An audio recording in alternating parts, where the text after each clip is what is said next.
se le ponía drenes. ¿Para qué? Entonces se demostró que ese procedimiento causaba mucha mortalidad.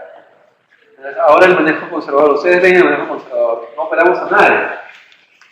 Solamente lo operamos de correlato cuando ya se entendió el cuadro, pero ustedes hayan visto de que algún paciente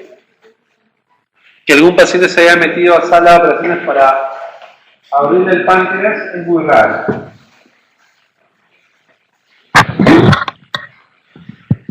Entonces se demostró en varios trabajos, este fue uno de los primeros, se demostró que el tratamiento quirúrgico tenía mayor mortalidad que un tratamiento conservador, casi el doble.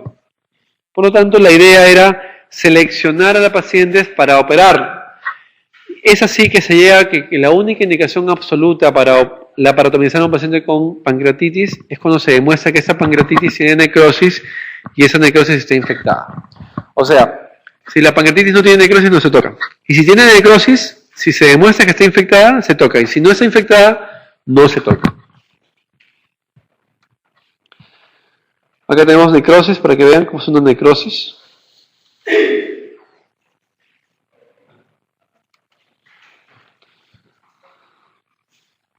Ahora, en el mismo trabajo se demostró que en los pacientes que tenían necrosis infectada y se operaban, el porcentaje de muerte era 18%.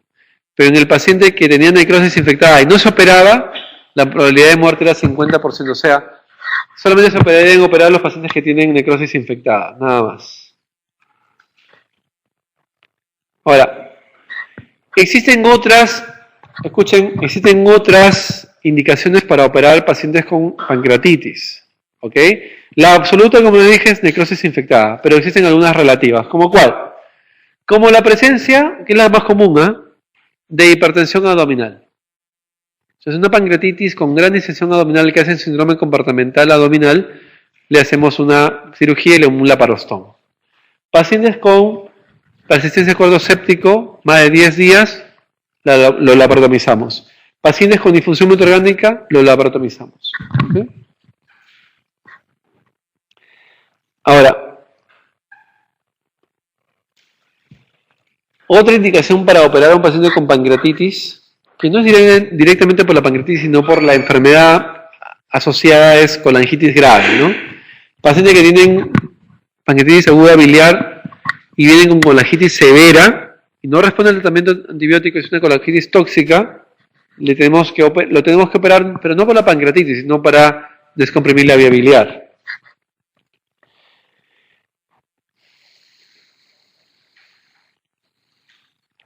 Bueno, las necrosectomías se realizan generalmente en la segunda o tercera semana. Es el tiempo promedio en que más frecuentemente se infectan las necrosis.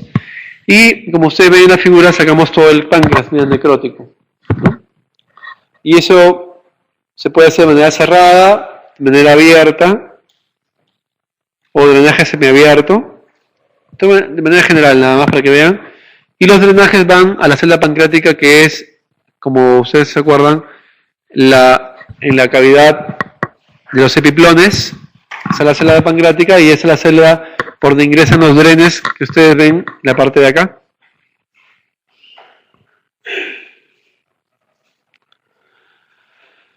Bueno, y lo más común es lo que ustedes ven siempre, es la cirugía tardía por la litiasis vesicular asociada, le hacemos Jorelap a los pacientes, o le hacemos el drenaje del absceso pancreático, o le hacemos el drenaje o el tratamiento del pseudoquiste pancreático si es que lo tuviera. Muy bien, entonces en pancreatitis la única indicación absoluta es necrosis infectada y las demás son relativas. La pregunta 82 dice, paciente con pancreatitis aguda biliar hace 6 días que evolucionó desfavorablemente, necesitamos determinar si presenta necrosis pancreática. ¿Cuál es la prueba que diagnostica más frecuentemente la necrosis pancreática? La respuesta es la tomografía. Muy bien. Y con respecto a la tomografía es una prueba que tiene muy alta sensibilidad y valor predictivo positivo cercano al 100% para determinar la necrosis. Pero ojo, la tomografía detecta la necrosis siempre y cuando se haya realizado entre el cuarto y 10º día del ingreso. Antes no. ¿Por qué? Porque si no, probablemente no estemos detectando la necrosis. ¿Ok? Entonces tenemos un paciente con hematitis severa, así sea en el primer día, nos esperamos hasta el 4º día para obtener la ataque. ¿Cómo?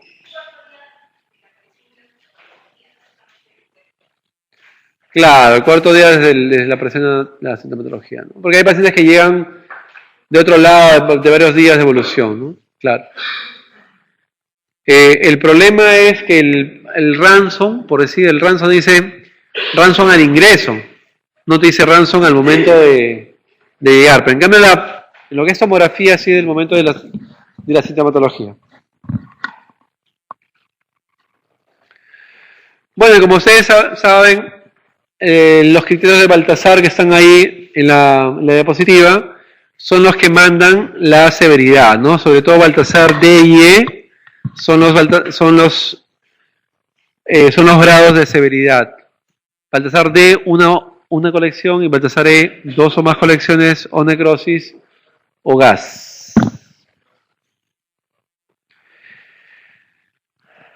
El índice de score tomográfico de Baltasar es un índice que se desarrolló en la época de los 90 para correlacionar. A ver, silencio por favor. Para encontrar una correlación entre esa escala versus la morbilidad y mortalidad del paciente. Entonces, como ustedes ven, en la escala de Baltasar, miren por favor la diapositiva, se le da un puntaje adicional según el grado de Baltasar, A, B, C, D, E, 0, 1, 2, 3, 4. Y según el porcentaje de necrosis, acá es el porcentaje de necrosis, le da un puntaje adicional, siendo el máximo puntaje del índice de score tomográfico de 4 más 6, 10 puntos. ¿No? Ojo, este sector de acá, que estoy señalando, solamente se activa cuando el paciente tiene necrosis. Si el paciente no tiene necrosis, eso no se toma en cuenta. Entonces, ¿qué es lo que quería decir esa escala? Quería encontrar una correlación entre el valor de ese total del índice versus la posibilidad de complicación y versus la posibilidad de morbilidad y mortalidad. Eso fue demostrado en la época de los 90. Realmente ese trabajo es histórico, ya no nos sirve, porque los conceptos ahora han cambiado tanto de manejo como de morbilidad y mortalidad. El índice de score tomográfico realmente no tiene utilidad actualmente, pero sí tiene utilidad solamente los criterios de Baltasar, el ABCD, nada más.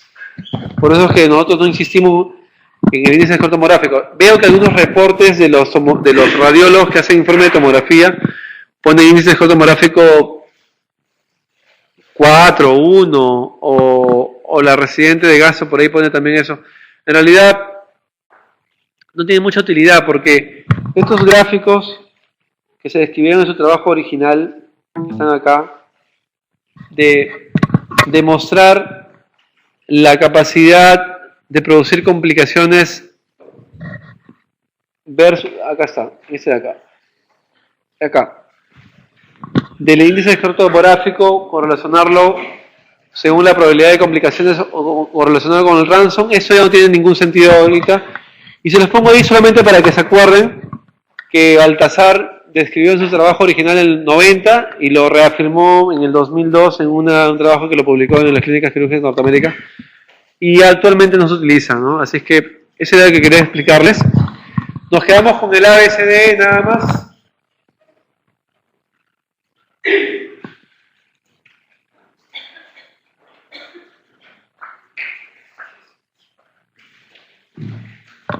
Muy bien, dice, ¿cuál es la hernia más común en la mujer adulta? Que es mucho más frecuente en los varones en una relación 9-1. La respuesta es la hernia femoral o hernia crural, esa es la respuesta. La hernia femoral es más frecuente 9-1 en la mujer. Es la hernia que más frecuentemente se complica. De todas las hernias, es la que más se complica. ¿Por qué? Porque tiene el anillo muy estrecho y muy firme, muy duro. Entonces todo lo que entra ahí se queda atracado. En cambio, la hernia inguinal, como es un poco más flexible, como que permite la entrada y la salida de los elementos que ingresan.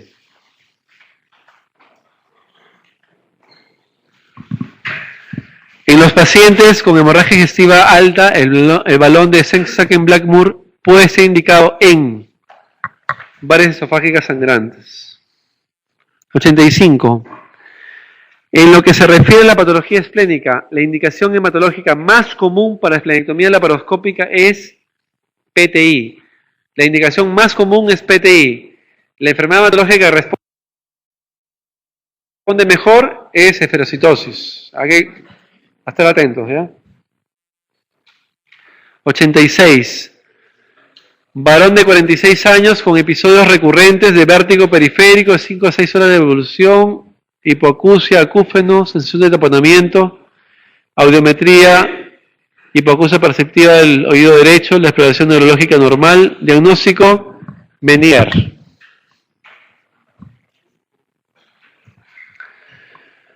En relación a la rinitis atrófica, marque la respuesta correcta. Clínicamente predomina la sequedad asociada a costras y cacosmia. Mujer de 56 años que acude a urgencias por visión de una cortina en el campo visual inferior. Pensaríamos que el diagnóstico sería desprendimiento de retina. Un favor, ¿tienen la lista por ahí? Ve pasándola, ¿ya? Vayan pasando la lista.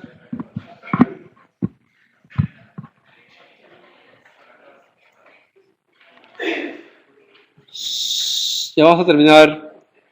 89 dice... Mujer de 75 años con pérdida de la visión, indolora en el ojo izquierdo, que a la exploración del fondo de ojo presenta edema y hemorragias retinianas en los 4 cuadrantes. Edema papila. El diagnóstico es trombosis de la vena central de la retina. Paciente varón de 70 años que acude con consulta para revisión, refiere que desde hace un tiempo no necesita ya los lentes para leer de cerca, no ha tenido dolor. El diagnóstico de sospecha, catarata.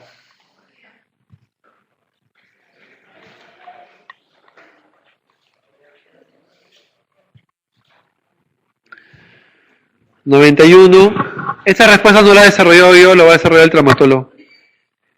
¿Cuál de las siguientes fracturas indicaría tratamiento quirúrgico? La que se ha marcado es epifisiolisis tipo 4 Salter-Harris en un niño de 6 años.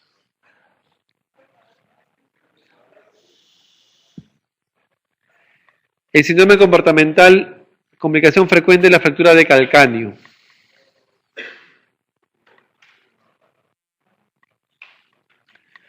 Paciente sometida a liposucción. A las 12 horas de intervención presenta fiebre, taquicardia, dificultad respiratoria. Se encuentra algo confusa y en la exploración física encontraremos lesiones petequiales en la cara anterior y axilas. PaO2, gasometría inferior a 60.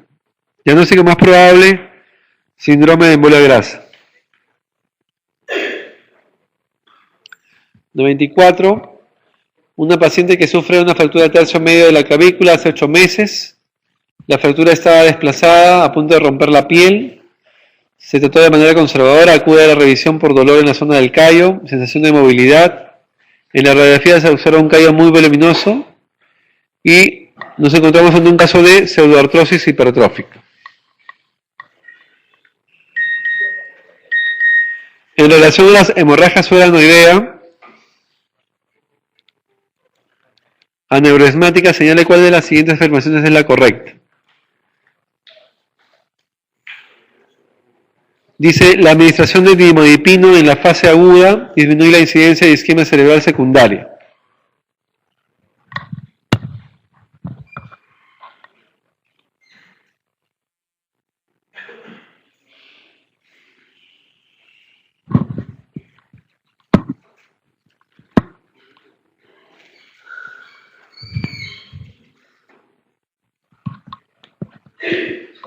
...96... Paciente de 70 años, presenta dolor y parestesias en las extremidades inferiores aparecen con la marcha y desaparecen al sentarse. Refiere que la clínica no se desencadena si se realiza bicicleta estacionaria. El diagnóstico es estenosis del canal lumbosacro.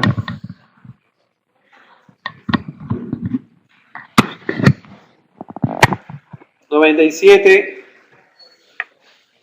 Patrón de manometría esofágica que muestre un aumento de la presión esofágica, de la presión basal del esfínter esofágico inferior, junto a una disminución o ausencia de la relajación con dilución.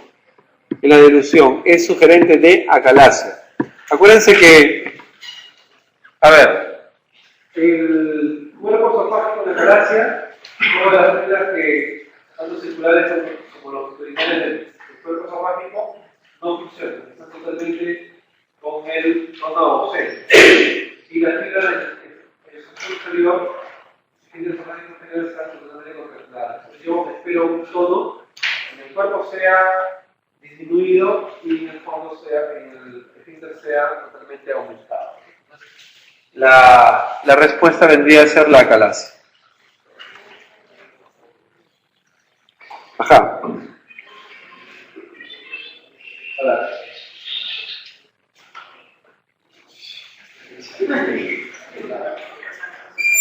Dice, ¿cuál de los siguientes reduce la presión del esfínter esofágico inferior? Eso, usted se da cuenta, cuando ustedes coman grasas, se da cuenta que después de 12 horas tienen fibrosis, sobre todo si lo tienen, ¿no? Y sobre todo si lo asocian al café. Entonces,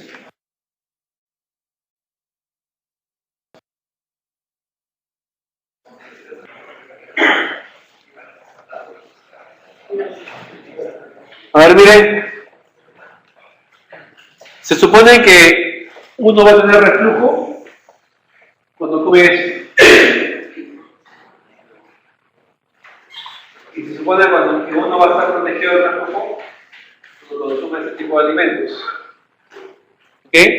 Los que tienen reflujo, o los que tienen pirosis, o los que tienen gastritis, etc., deben evitar ese tipo de alimentos, sobre todo en las noches cuando van a dormir. Entonces, las grasas, el chocolate, el café, los cítricos, ¿ya? Los condimentos, el alcohol y el tabaco disminuyen el esfínter esofágico inferior y producen más reflujo. En cambio, las comidas con proteínas y grasas, vegetales, obviamente aumentan la eficacia del esfínter esofágico inferior y disminuyen el reflujo. Es por eso que los pacientes con reflujo esofágico, el tratamiento médico, lo que es el régimen higiénico dietético que se le practica al paciente como primera fase de la atención primaria, este tipo de problemas es la modificación de la dieta. Quitarle esos elementos y procurar que vaya por otro tipo de consumo. ¿Okay? Ya luego, con el tratamiento con prokinéticos, antiulcerosos, etc., se maneja médicamente. Si falla eso o está asociado a hernia, recibe el paciente iría a una cirugía de reflujo gastroesofágico, una fundoplicatura laparoscópica.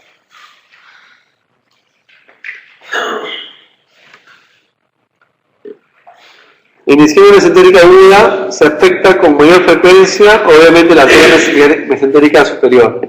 A ver, cuando tenemos un paciente que tiene una trombosis mesentérica y operamos, frecuentemente encontramos que la necrosis está dando a 10, 15 centímetros del trace hasta el intercolon transverso. Ese es el territorio vascular de la arteria mesentérica superior. En realidad debería ser en el trace, sino que las patéticos duodenales y las gasoduodenales como que dan un poquito de relación hasta 15 centímetros del trace. Entonces nosotros cuando resecamos en una trombosis mesentérica dejamos solamente 15 centímetros de sentido delgado de ayuno del trace y dejamos todo la mitad del colon transverso hasta el recto. Por eso el paciente que tiene trombosis mesentérica le dejamos con intestino corto y ese paciente no se puede alimentar.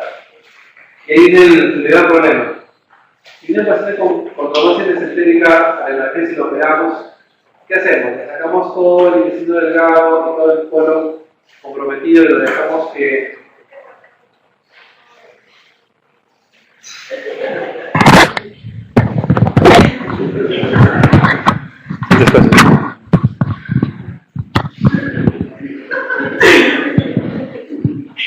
¿Qué hacemos con el paciente? Le sacamos todo el intestino delgado del colon y lo dejamos que el paciente se desnutra crónicamente y fallezca a los 3-4 meses de nutrición crónica, o lo abrimos y lo cerramos y lo dejamos que fallezca una semana. Antes acá hacíamos la resección de todo el intestino con la esperanza de que el paciente pueda recibir nutrición parenteral prolongada y que opte por un trasplante de intestino delgado. Pero eso en nuestra realidad no existe. Solamente se hace en Europa, en algunos sitios, con baja efectividad. Actualmente acá en nuestros pacientes con necrosis por trombosis mesentéricas, le hacemos el open close y lo dejamos fallecer. Porque la probabilidad de sobrevida del otro paciente es igual que en el otro caso, inexistente. Simplemente vamos a cambiar la historia haciendo que su agonía sea más corta, nada más. Número 100 dice, de los siguientes casos, ¿cuál tiene indicación de nutrición parenteral? Me da gusto que hayan considerado esta pregunta, porque lo que pasa es que en nutrición y en cirugía es lo último que se lee. Nadie quiere saber, todo el mundo quiere operar y a nadie le importa que nutrirlo, porque le llamamos a los de CIQ que se encargan de nutrir. Pero en realidad es importante conocer esto. Mínimo saber qué paciente tiene indicación de nutrición parenteral y qué paciente tiene indicación de nutrición enteral. Eso por lo menos hay que saber.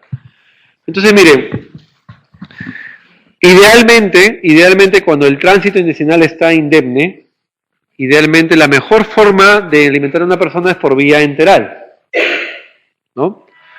Pero en casos en que el paciente no tiene disponible el intestino para alimentarse, como en estos casos, le damos por forma parenteral.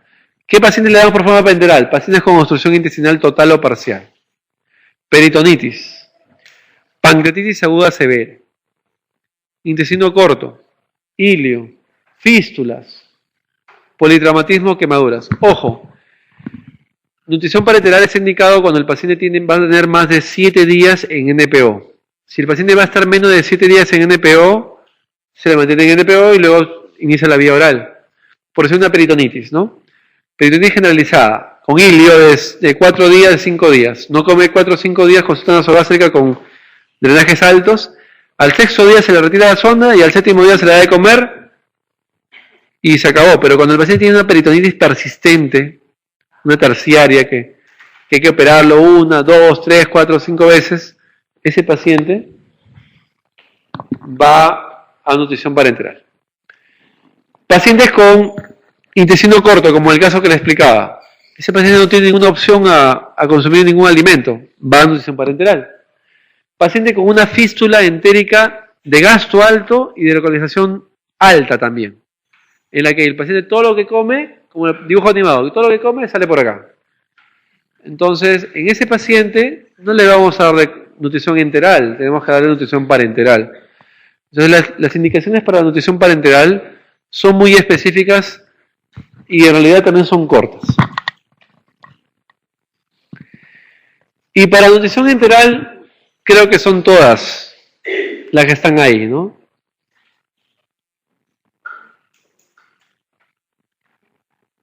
Ahora,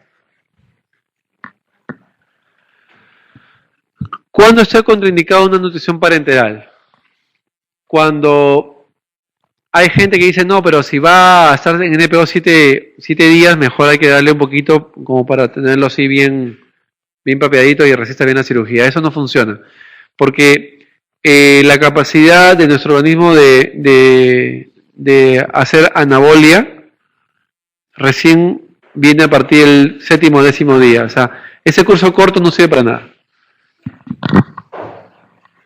Y la contraindicación para hacer nutrición enteral es todo paciente que tiene obstrucción, peritonitis, abscesos, vómitos inconversibles o diarreas bastante voluminosas.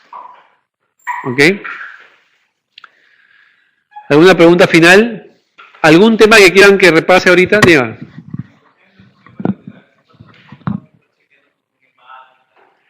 Bueno, cuando un paciente entra en un esquema de nutrición parenteral es mucho más complejo. El manejo es, en primer lugar, en CIQ, porque las complicaciones metabólicas, desde hiperglicemia, desde trastornos hidroelectrolíticos, son muy altas. Entonces el monitoreo es estricto, cada 6, 8 horas. Y la posibilidad de complicaciones de hiperglicemia y hipoglicemia son bastante latentes, ¿no?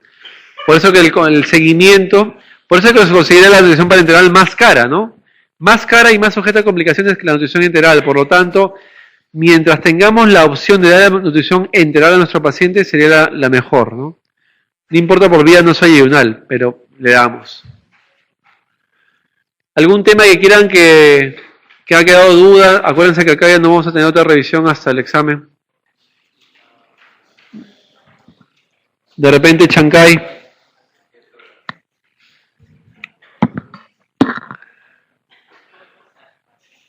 A ver, cirugía de tórax. En cirugía de tórax, repasar indicaciones quirúrgicas en trauma. A ver, pacientes que tienen traumatismos penetrantes de tórax que produzcan hemotórax masivos cuya producción sea mayor de 1000 mililitros al colocar el tubo de tórax, es indicación de cirugía de emergencia, de toracotomía de emergencia. O aquel paciente que colocado el tubo de tórax tiene un gasto hemático por el tubo de tórax de más de 200 mililitros por hora por 3 horas consecutivas. O aquel paciente que tiene un trauma penetrante de tórax con hipotensión. O aquel paciente que tiene asociado una lesión de grandes vasos. O que tenga asociado también una lesión bronquial. ¿Cómo nos damos cuenta? Porque el tubo de tórax con una lesión bronquial va a tener burbujeo permanente, persistente y constante. O cuando el azul de metileno que se le da al paciente para que tome sale por el tubo de tórax, ¿no? Y eso significa que tiene una perforación esofágica.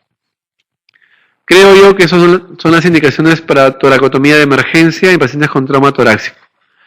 Ahora, en lo que es tórax, asociado a lo que es manejo inicial de politraumatizado, acordarse o no olvidarse que tenemos 5 tipos de lesiones para tratar en el manejo inicial de politraumatizado, sobre todo en la parte B. En primer lugar, neumotórax a tensión, ya que el tratamiento es toracocentesis evacuatoria, y en segundo lugar, tubo de tórax. En segundo lugar, es el tórax inestable o tórax volante, que es el tratamiento de intubación y manejo con ventilación mecánica y analgesia. El tercer problema es hemotórax masivo, y cuando drena más de 1000 es toracotomía de emergencia. El cuarto es taponamiento cardíaco, que eso ocurre cuando hay acumulación de fluido pericárdico de forma aguda. La otra pregunta que hacen al respecto de ese tema es: ¿con cuántos mililitros en forma aguda un paciente se puede taponar? A ver, en voz alta, por favor. 200. En forma aguda, con 200 uno se tapona. Pero en forma crónica hemos visto derrames pericárdicos de 2000, 3000. Entonces, como que en forma crónica como que puede aguantar un poco más, pero en forma aguda 200 mililitros. Con 200 mililitros de sangre, el paciente se tapona, o sea, hay una falla de la bomba, ya no se puede llenar de sangre.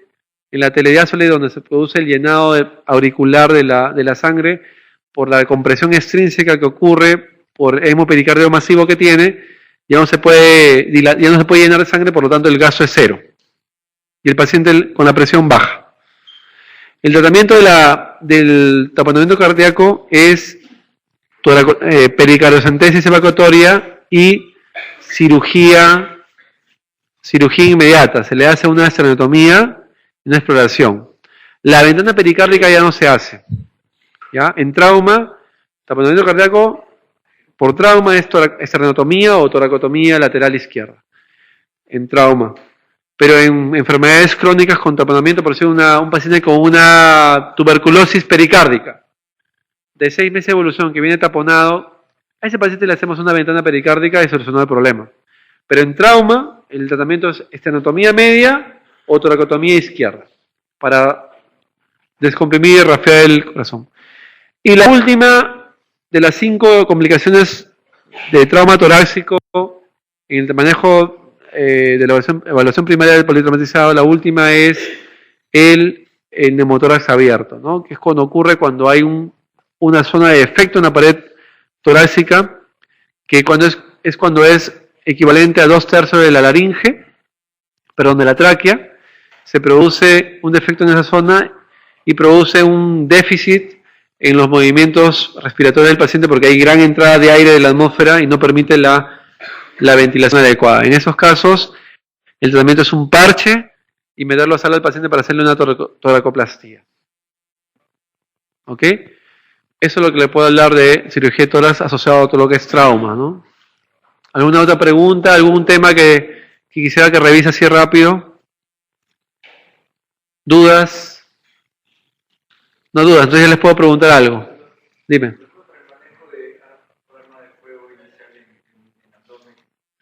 Ya. A ver, lo que es trauma abdominal, según la pregunta. A ver, le voy a hacer puntual nomás, ¿ya? A ver. Tenemos 3 escenarios en trauma, ¿ya? 3 escenarios. El primer escenario es el paciente con trauma abdominal penetrante por arma de fuego. El segundo escenario, paciente con trauma abdominal penetrante por arma blanca. Y el tercer escenario, el paciente con trauma abdominal cerrado. Son 3 manejos distintos, a pesar que el trauma es en abdomen. A ver, paciente con todo trauma por arma de fuego en el abdomen, todo paciente con trauma de fuego en el abdomen, todo paciente entra a sala de operaciones. Salvo o excepto que se documente que la bala atravesó la parte superficial del abdomen, como la grasa. Hay gente que es muy obesa, que tiene una entrada por un costado y sale por otro lado y se ve que en la perspectiva como que la agarra tangencialmente. ¿No? Eso es la única excepción. Pero el 100% de los pacientes con trauma abdominal por arma de fuego se tienen que operar. Vamos a trauma por arma de blanca, penetrante por arma blanca. Ok, ¿quiénes se operan? Se operan los que ingresan con herida por arma blanca, en primer lugar, inestables. O sea, el paciente que viene con antecedente de una punta en abdomen y está chocado, no le revisen nada, metan la sala de frente, más tiempo van a perder que sí que se atravesó, no atravesó. Para que sea hipotenso tiene que haber sangrado más de 1500 y de hecho que ha lacerado algo grande. Segunda indicación, que el abdomen esté peritoneal. Viene el paciente, está estable, le tocan el abdomen peritoneal, entra a sala. Para que esté peritoneal tiene que haber líquido intestinal o sangre. Tercera indicación de ese paciente, que esté eviscerado. La evisceración puede ser hasta de Piplon, pero ya está eviscerado, tiene que entrar a sala. Cuarta indicación, evidencia de hemorragia digestiva en el paciente con trauma penetrante, por arma blanca. ¿Cómo me doy cuenta? Le pongo la sonda nasogástrica y sale drenaje hemático. O le hago un tracto rectal, es la importancia del tracto rectal, y sale mi dedo manchado con sangre. ¿No? O hay sangrado por la orina. ¿No? Quinta indicación. En el paciente que es estable, le tomo una tomografía y le encuentro que hay fuga del contraste oral a cualquier nivel, sea estómago, duodeno, etc. ¿Ok? Esas son las indicaciones para operar a un paciente con trauma abdominal por arma blanca. ¿Ok? Ahora, ¿qué pasa cuando el paciente, en ese caso de arma blanca, viene a la emergencia y está estable, sin evisceración, sin peritonitis, sin evidencia de nada? Ahí pasa un manejo conservador. Ahí le hacemos la exploración de la herida, le tomamos la ecografía, lo hospitalizamos, hemograma control cada 8 horas, monitoreo de la temperatura. pasan 24 horas, no tienen ningún problema, sale de alta.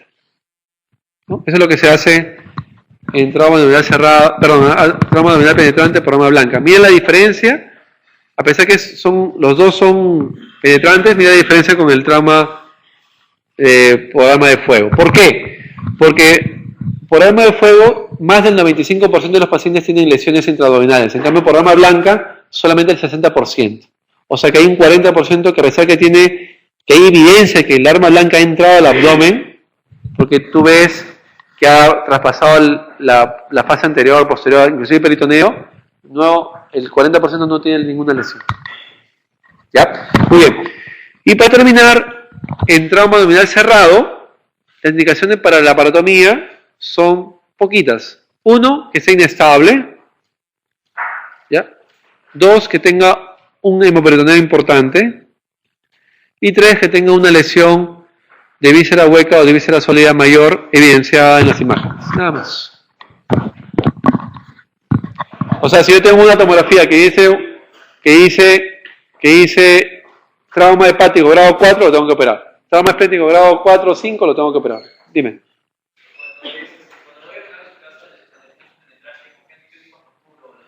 No, es que lo que pasa es que teóricamente es una herida sucia. Es una herida sucia.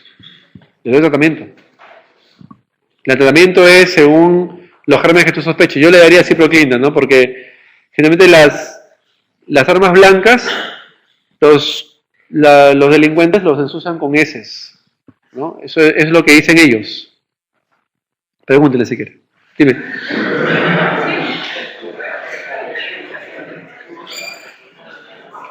Pregúntale a los que vienen en la emergencia, pues. Dime. ¿Juan? No, lo que pasa es que si yo encuentro un hemoperitoneo importante y yo encuentro que el paciente está inestable, yo lo meto a sala, ¿no? Comienza.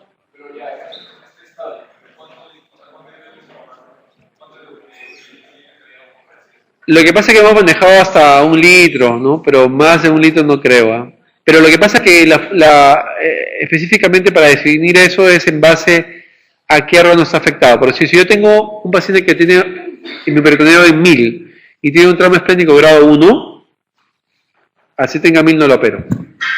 Pero si tengo un trauma esplénico grado 4 y tengo 1000, ahí sí lo opero al toque, porque el grado 4 es un grado tan intenso de trauma que va a seguir sangrando, no se va a poder controlar solo. O sea, es como que el hemoperitoneo asociado a otro tipo de lesión.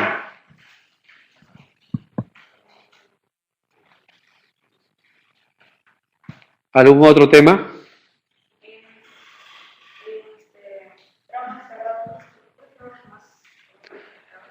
Bueno, la respuesta es vaso, ¿no? La respuesta es vaso. Aunque la verdad es que he encontrado literatura que dice hígado. Pero la verdad es que está aceptado universalmente que es el vaso. En penetrante siempre estás delgada, ¿no?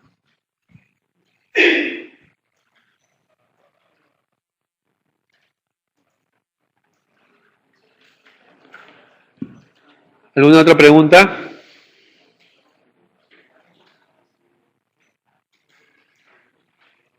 ¿Ninguna otra? Sí.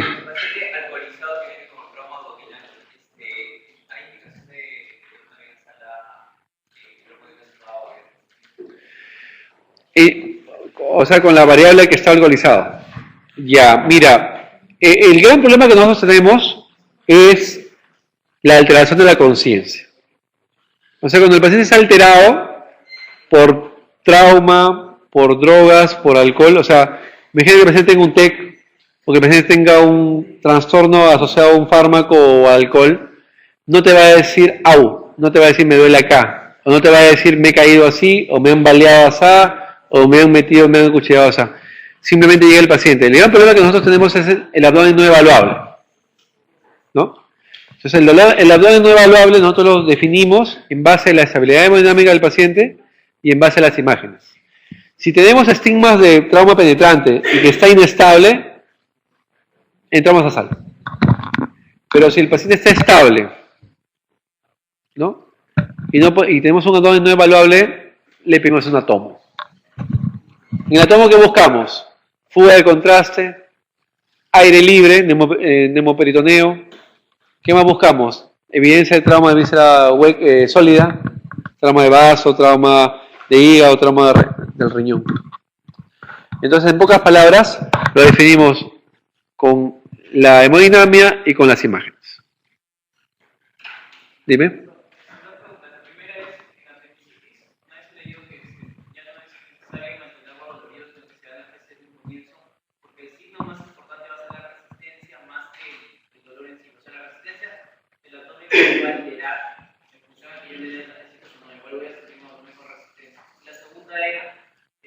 Usualmente la emergencia requería de más de 6, 8 horas, no la superamos. Sin embargo, el acto de dice que se puede cerrar a 24 horas.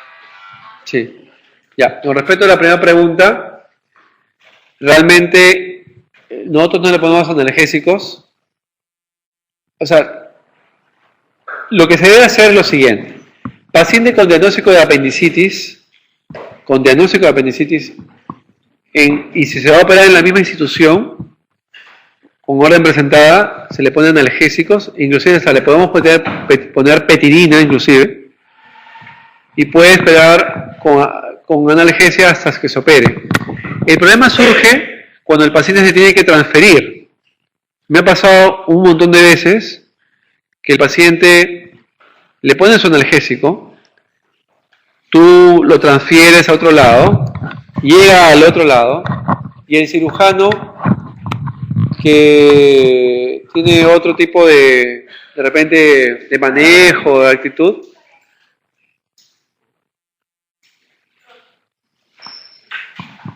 ¿ok? No lo opera.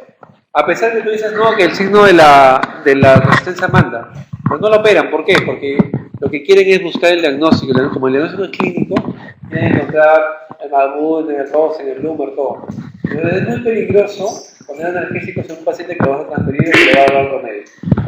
Yo personalmente lo que hago es presento la orden y le pongo analgésicos. Paciente con apendicitis, perfecto. Damos la orden, ya no hay vuelta atrás. Ya la orden está presentada, ya nadie la va a retirar. Pero le pongo tramadol, le pongo petidina, ketorolaco, ketoprofeno, lo que quieras. Pero es peligroso transferir a un paciente. A pesar de que tú me dices que la contractura muscular va a persistir a pesar de que le pongas un analgésico. Sí, es cierto, pero es peligroso. El día que tú mandes a un paciente vamos a imaginar que la emergencia está llena y lo mandes en transferencia militar. Lo mandas con analgésico, llega allá y no lo operas. Y dicen, mejor esperamos que le pase el efecto analgésico y lo revaluamos. Y lo segundo que tú me dices es que las suturas traumáticas sí se pueden cerrar el tratamiento. Sí es cierto. Justo le estaba explicando a alguien cuando estábamos por allá hace un rato en el proceso. Ahora las heridas se están cerrando. Ahora las heridas están dando manejo antibiótico. Inclusive las heridas producidas por mordedura canina también. Lo que pasa es que lo que ha mejorado es el antibiótico. O sea, tenemos antibióticos mejores, más potentes, con una buena biodisponibilidad en el tejido dérmico, que permite dar una buena cobertura en el tratamiento. Por eso que se está haciendo ese tipo de manejo. Lo que te he enseñado acá es un estudio clásico de los 80, como lo decía. Es un estudio ochentero. Lo que yo quería que ustedes se queden con los conceptos de que por qué es una herida sucia, libre contaminada. O sea, el concepto no ha variado, sigue siendo una herida sucia la que tú me dices. Lo que ha variado nada más es que el tratamiento ha diferido. Ahora el manejo es cierre primario con antibióticos de amplio espectro desde arranque. Y tú revisas el up-to-date, te dan amoxiclavulánico desde arranque, ¿no? ¿En qué patología nosotros utilizamos amoxiclavulánico así de arranque? Ninguna. Mordedura, ¿no? De humano y de perro. ¿Alguna pregunta? Sí, ya la última.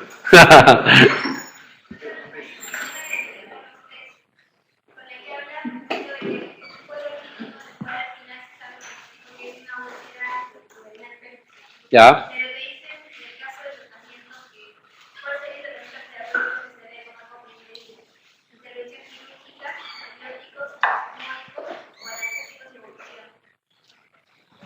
Bueno, si yo tengo un paciente con perforación, ¿habla de perforación o solamente...? Si es una perforación de úlcera, el tratamiento es quirúrgico. Pero sí es cierto que se está haciendo un manejo conservador de la úlcera péptica perforada. Si ustedes revisan la literatura, dice úlcera péptica perforada con neumoperitoneo de 2 o 3 centímetros solamente en el cuadrante, en un cuadrante abdominal sin peritonitis y con escaso líquido libre. El manejo es antibióticos, hidratación por 3 días y luego biógrafo. Pero para un caso así como tú lo has planteado, la respuesta tendría que ser la parotomía. ¿Cuál es?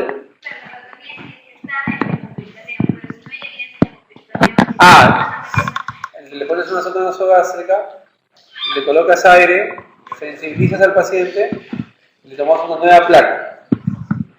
Y si la placa sale neumoperitoneo, ya se confirma.